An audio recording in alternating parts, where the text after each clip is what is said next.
होता है। भूमि को साक्षी मान करके बैठो, कभी भी बैठना। इस हवा को साक्षी मानो। ये कौन है?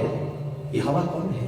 ये पवन रूप है, ये पवन रूप है। और आज एक पते की बात बोलते, सांस जब लेते हो और सांस जब छोड़ते हो तो सोहम शब्द बनता है। लेते हो, छोड़ते हो तो क्या बनता है? सो अहम, परमहंस किसी से बनता है। तो कभी कभी इस सांस से भी भीतर की यात्रा किया करो। सांस जब अंदर जाता है तो अंदर का पता मालूम पड़ता है, सांस जब बाहर निकलता है तो संसार का पता लगता है। आप अंदर जब सांस लेते हो तो ये सांस यात्री बनकर के भीतर सफर करता है। इस यात्री के साथ आप अपने आप को भी बैठा दें तो ये भी भीतर का पता लगा लेगा कि अंदर क्या हो रहा है।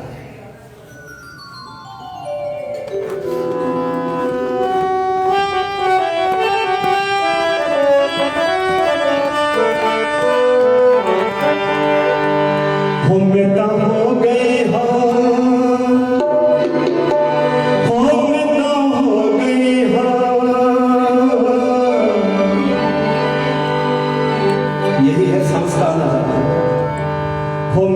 हो गई हर शाम दीवानी, मैं दुनिया को की शाम दीवानी, मैं दुनिया को की मैं तो हो गई हर शाम दीवानी, मैं दुनिया को की मैं तो हो गई हर शाम दीवानी, मैं दुनिया को की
तेरा कुछ नहीं, दुख कैसा तो तेरा कुछ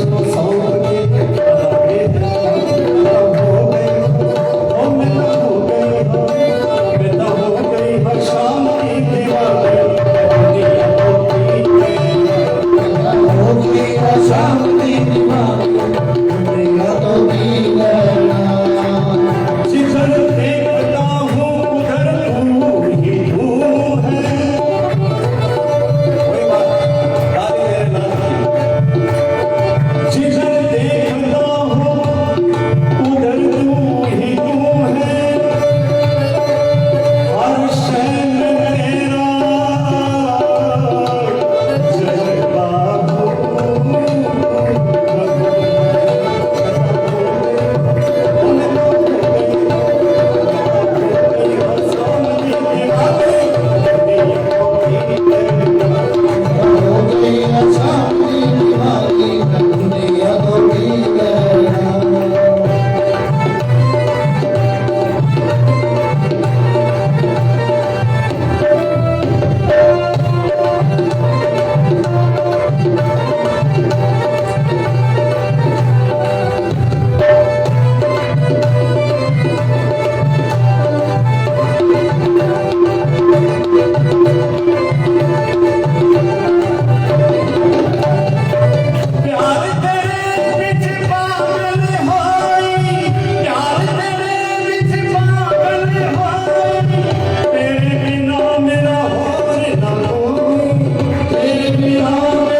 यथार्थ, जो सत्य है, जो सुंदर है, जो सर्वव्यापक है, जो सर्वेश्वर है, सर्वांतर्यामी है। इसलिए मैं बार बार एक बात जरूर कहता हूं, तुम अपने घर के मंदिर में भी कभी बैठे हो तो अगर तुम्हारी मन स्थिति सही है तो बैठो, और अगर मन स्थिति संसार के शिकार में लगी है तो कृपया अखंड के समीप खंडित होकर बैठने की कोशिश कम करें। वो परमात्मा अखंड है और अखंड को खंडित समान स्वीकार नहीं। इसलिए आप जब रामायण का पाठ करवाते हो तो आप कहते हैं अखंड पाठ। अखंड का अर्थ एक ही होता है, जो खंडित ना हो। और 3 रोग हैं हमारे अंदर, मन, वचन और कर्म। अगर सदुपयोग हो गया तो संख्या भी काम आ गया, और दुरुपयोग हुआ तो संख्या मारे आ गया। अगर किसी वैद्य के पास चला गया तो संख्या बचाएगा भी, आगे के लिए भी सही होगा। तद विधि प्रणिपातेन परिप्रश्नेन सेवया। अगर कुछ बातों का ज्ञान ना हो पाए तो किसी भी उसी परिपाटी में चलने के प्रयास की अपेक्षा मैं आपको केवल इतनी ही दिशा दूं, प्रणिपाते सेवया उपदीक्षण के दे ज्ञानम। तो उन वंदे महापुरुष ते चरणारविंदम, उन महान पुरुषों की चरण रज को अपने माथे से लगा लीजिए, ताकि संसार की वास्तविकता का आपको बोध हो सके।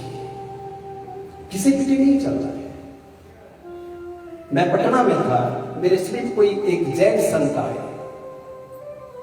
विचित्र बात थी, हालांकि जैन क्या अनंत अनंत ज्ञान के साधन होते हैं, परंतु उन्होंने प्रश्न किया कि जब भी हम बैठते हैं तो मन विचलित होता है। ये जो विचलित है, ये जो दिक्कत है, ये जो अप डाउन होने की स्थिति है, क्या ये कभी ठीक भी हो पाएगी कि नहीं? आप बताइए। मैंने कहा कि आपकी उम्र कितनी हो गई है? अजी करीब 85 साल।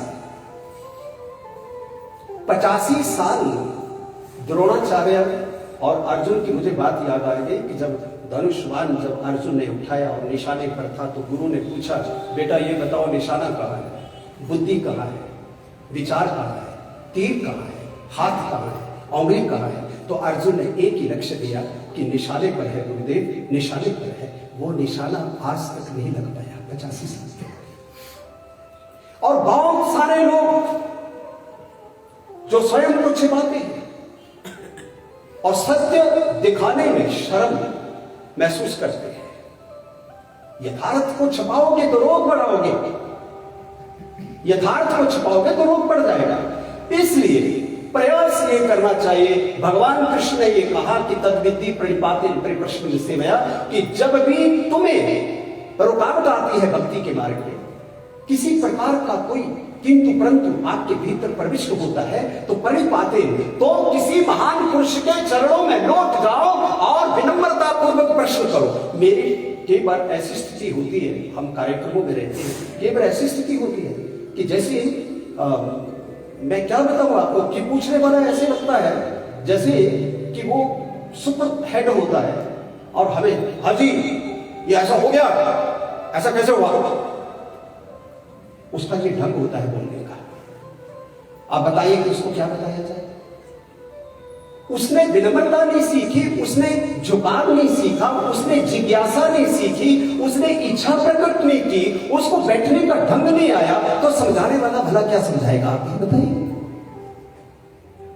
बताने वाला क्या बताएगा? पहले बैठने का तरीका तो आए। देखिए मीरा एक शब्द कह रही है, सोने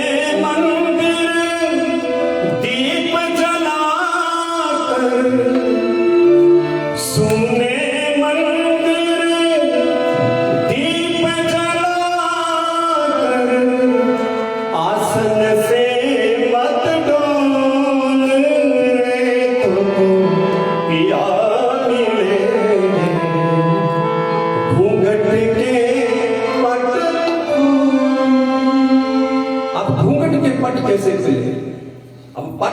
बड़ा लगा है तालिबानियों की तरह। कैसे खुलेगा वो पट कि घूंघट का पट, पहले भीतरी पट खुल जाएगा, वास्तविकता का दर्शन हो जाएगा। और लगातार योगेश्वर भगवान श्री कृष्ण एक ही बात कह रहे हैं, चंचलम ही मनः कृष्ण प्रमाथि पर्वत दृढ़म, कि ये मन बड़ा विचित्र है, आपको उड़ाता है, भगाता है, दौड़ाता है, आपको ध्यान में भी बैठने देता। ये चित्त ही है जो आपके इर्द गिर्द संसार का व्यापार और बाजार खड़ा करता है। जब तुम ध्यान के आसन पर बैठे होते हो, पूजा के आसन पर बैठे हो। अच्छा, कई बार होता क्या है, मैं कहता हूं कि गृहस्थी जैसा कोई आश्रम नहीं है, लाजवाब आश्रम, अवश्यमेव भोक्तव्यम कृता कर्म शुभाशुभम। और एक बात ध्यान में ले लेना कि तुम्हारा जो शुभ और अशुभ कर्म होगा वो भोगना पड़ेगा, वो तय है। आज नहीं तो निश्चित कल मिलता है कर्मों का फल, वो मिलेगा, इसे चिंता नहीं करना है। लेकिन मुझे ये लगता है कि एक सन्यास वेश धारण करके हिमालय की कंदराओं में बैठ करके भी कोई योगी का वेश बना करके अगर भोगी का ही विचार रखता हो हिमालय पर्वत पर भी, तो उससे तो बेहतर हमारा गृहस्थी है, जो गृहस्थ धर्म का पालन करने के बावजूद भी उस जोगी की भांति नहीं बल्कि सच्चे ध्यान में कंदराओं में ही तल्लीन रहता है। वो गृहस्थी कितना बढ़िया है। देखिए, यथा ब्रज गोपी का नाम भक्ति सूत्र, नारद का भक्ति सूत्र देखिए कि भक्ति सूत्र में देवर्षि नारद कहते हैं यथा ब्रज गोपी का नाम, कि जैसे ब्रज की गोपियों का आनंद देखिए, गृहस्थी में रहती है लेकिन जब बंसी बची हरीम कलीम ऐसा शब्द आया, छूट गया सब कुछ। गृहस्थ में आकर के भी आसक्त ना होकर के, आसक्ति से मुक्त होकर, माधव से युक्त होकर गृहस्थ के प्रत्येक धर्म को निभाते हुए अगर आप अपने इस जीवन के मार्ग को तय करते हो तो सच्चिदानंद माधव, वो जगदाधार, वो भगवान आपको अपने हृदय से लगा लेगा, क्योंकि उसके बीच आपने कोई कपट नहीं किया, आपने समस्त क्रियाकलापों को निभाया। वाह, आपने पूरे क्रियाकलापों को निभा दिया। इसलिए ये मंदिर, ये दो नामों से भगवान सत्यनारायण, ये सत्यनारायण भी बड़े कमाल के, अकेले बैठे, मैं ऊपर गया था, चार भुजा तो नहीं लेकिन अकेले बैठे। और गजब इस बात का है कि अभी तक इनको लक्ष्मी नारायण नहीं बोल पा रहे हैं, क्योंकि वो बात की बात है। पहले नारायण और नारायण से के बाद लक्ष्मी, ठीक बात है, लक्ष्मी बाद में आई, नारायण तो पहले के आदि पुरुष, ततो विराट जायत मुखादाग्नि रजायत, वो विराट पुरुष। लेकिन एक बात का यह ध्यान देना है कि इस स्थान को सहेजना है, संभालना है, निखारना है, इसकी तरक्की हो, इसकी प्रसिद्धि हो, इसकी प्रतिष्ठा हो, इसका मान हो, इसका सम्मान हो, और पूरे नगर में, पूरे क्षेत्र में, इस दूर दराज तक इस मंदिर को पहचाना जाए। ये संकल्प अखिल भारतीय सनातन धर्म पथ पर शुभ लेकर के आपके बीच आज बैठी है। हमारा ये प्रयास है कि जहां जहां भी भगवान के भव्य स्थान किसी कारणवश अव्यवस्था को प्राप्त हुए, रोना आ गया, ऊपर गए, बुरा हाल, महाराज जी को देखा, बहुत बुरी स्थिति में गुजर गए, नहीं, रोटी कैसे खाई जाए, भूख कैसे लगे। अगर हमारे मंदिर इस प्रकार की हालात में होंगे, अगर महापुरुष इस प्रकार के हालात में होंगे, तो सनातन धर्मावलंबी जो प्रतिनिधि है सनातन धर्म के, जो नेतृत्व धर्म का करते हैं, ये उनका परम कर्तव्य बन जाता है कि ऐसे स्थान को, ऐसे महापुरुषों को, ये हमारा गृहस्थियों का परम कर्तव्य है कि संतों को संभालना है, स्थान को संभालना है, स्थान को सहेजना है, उसको सुंदर बनाना है, उसको चार चांद लगाने हैं, वहां नित्य प्रति आरती, पूजा, बंदन, कीर्तन, सत्संग होना ही चाहिए। सौभाग्य से हमारे भीतर आज अनंत लोग आए हैं और शब्दों में मैं क्या बताऊं। माननीय अशोक जी को तो अगर 2 मिनट बैठा ले अशोक जी जाएंगे। चल तो ये आपका हमारा हम सबका ये कर्तव्य है। इसको निभाएंगे ना, हाथ खड़ा करिए, इस कर्तव्य को निभाएंगे, इस भवन को भव्य बनाएंगे, इस भवन को दिव्य बनाएंगे, इस भवन में दिव्य मूर्तियां विराजमान हो। और महाराज श्री जो यहां पर है महंत जी, उनकी देखरेख में कोई कोताही नहीं करेंगे।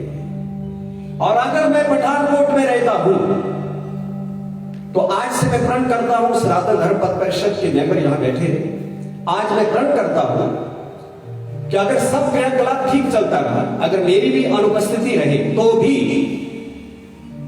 बाबालाल द्वारा में इस सत्यनारायण के पावन मंदिर में प्रत्येक ज्येष्ठ मंगलवार को सुंदरकांड का पाठ किया जाएगा।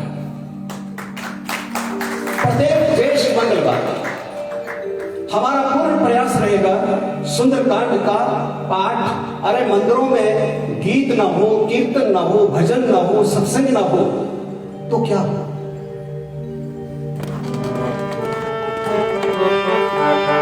जय जय राधा जय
सभी सज्जनों को याद करते हैं।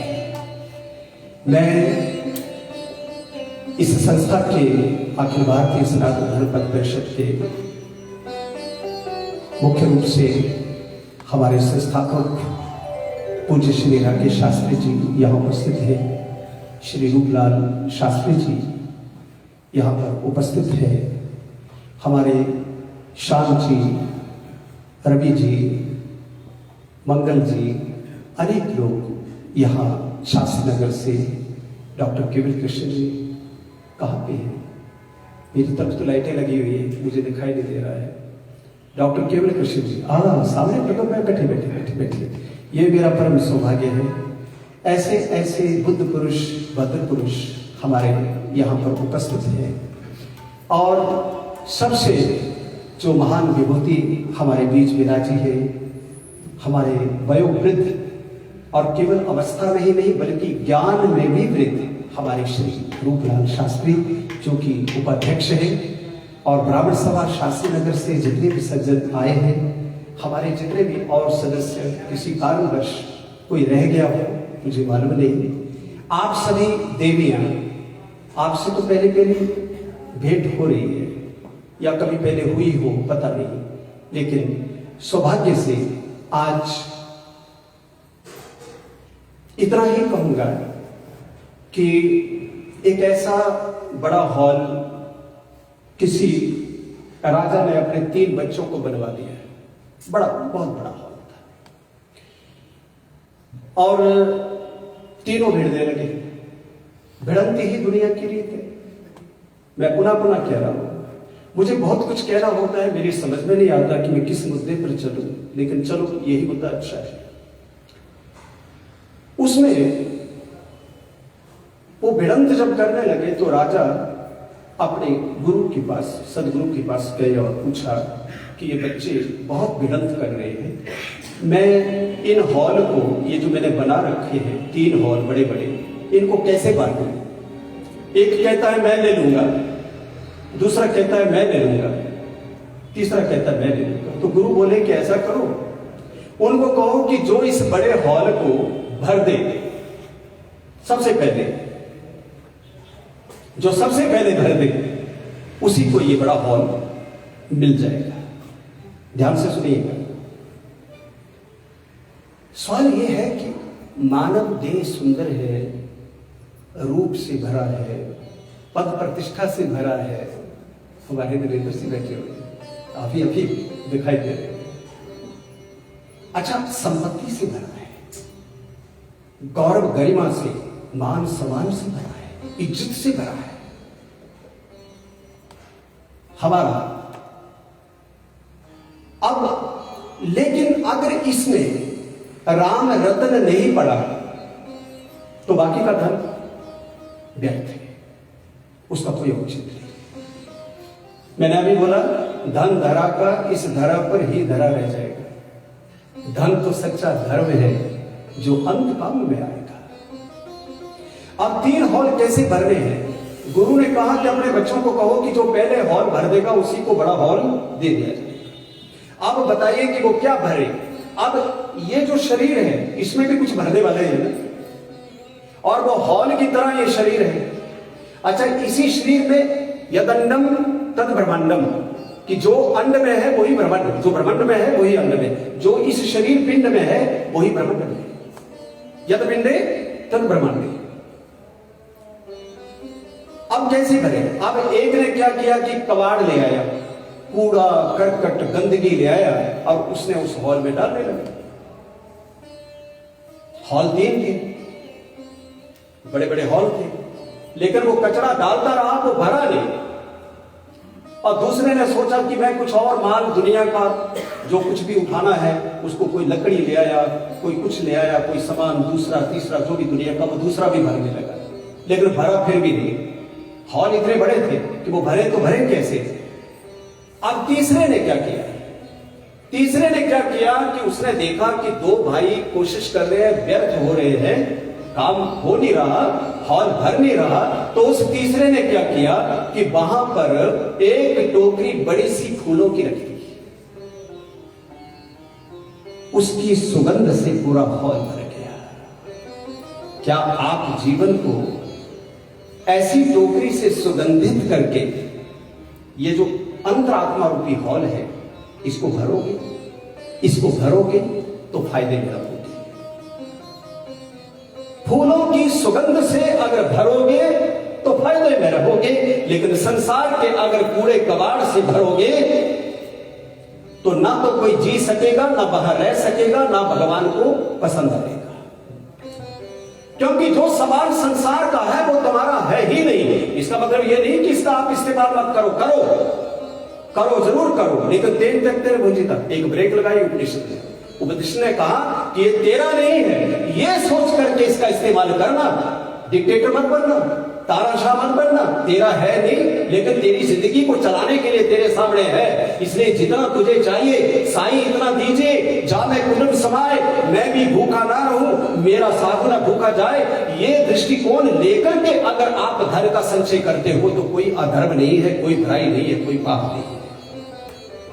लेकिन जब आदमी अपने आपे से बाहर अजीर्ण कर लेता है, हैजा हो जाए, लेकिन इकट्ठा करना है।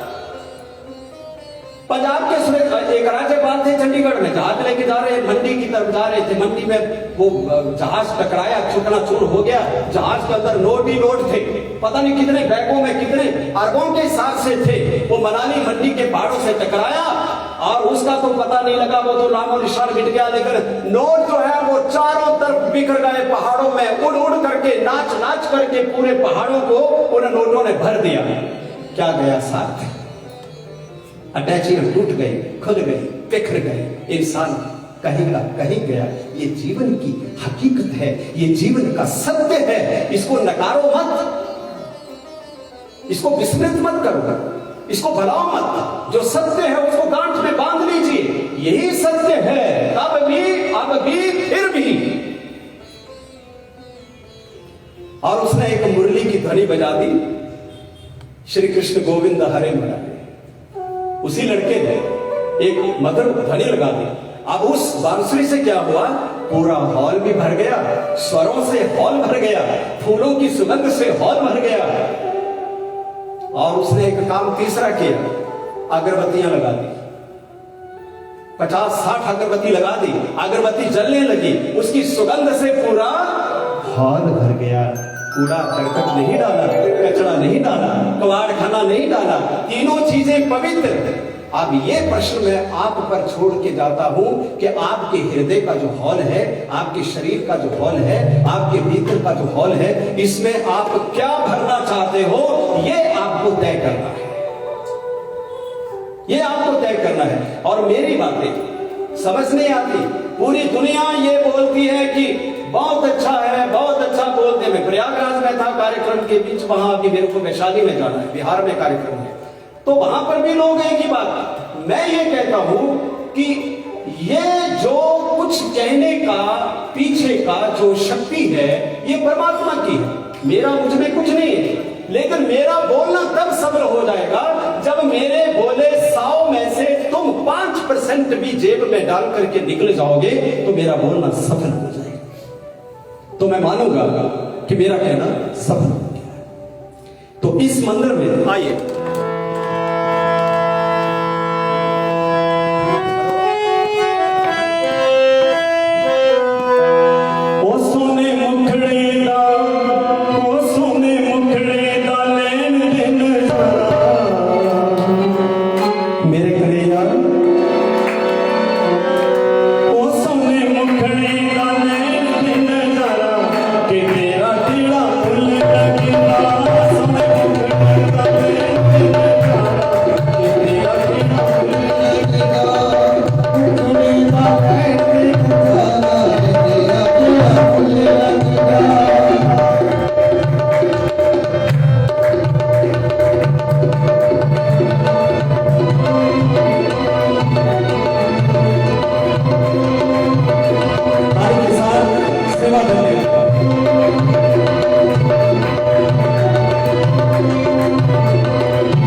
रस पूर्ण मादाय पूर्णमेवावशिष्यति।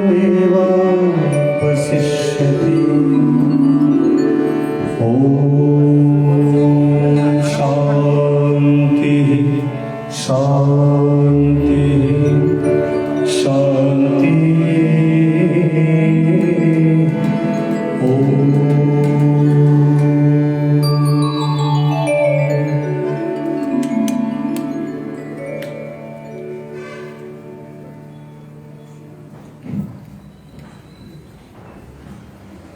बोलो सत सनातन धर्म की, श्री बाबालाल महाराज की, श्री सत्यनारायण भगवान की जय। मंच पर विराजमान आचार्य जी,